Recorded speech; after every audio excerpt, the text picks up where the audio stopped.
So we don't 100% know the answer to that question because they won't tell us, but two kind of guesses here.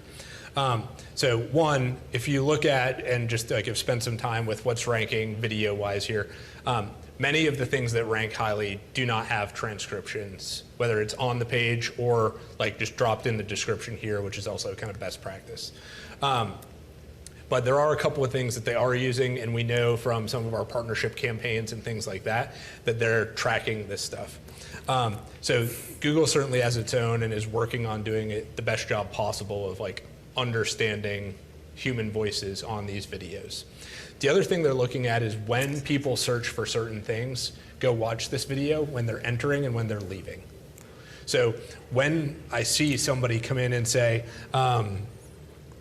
I'm looking to, shape my pizza, or how do I make my pizza round, and they're all leaving, right here, they're inferring that that section's over.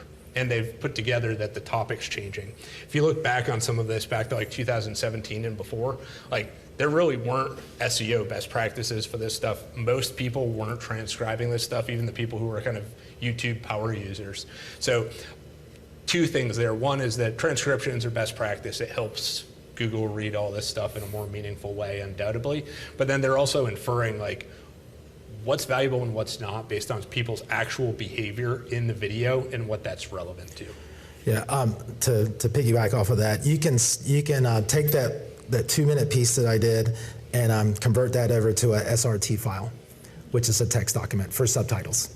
So once you take that and load it in, Google sees all that, and it's keeping that stored there. And then when you start to chapterize, it's actually locking in and saying at this point, what's around this point, So, and it's, to his point, it's like, I don't know if this is what they do, but you can see a bunch of chapters, which before Google did chapters, we had to hand do chapters in Flash and all that stuff, which we couldn't use any keywords. And I did a lot of research this week because I want our rankings to get bigger, but everything has to do with, keywords within tags within Google, but how you name your video.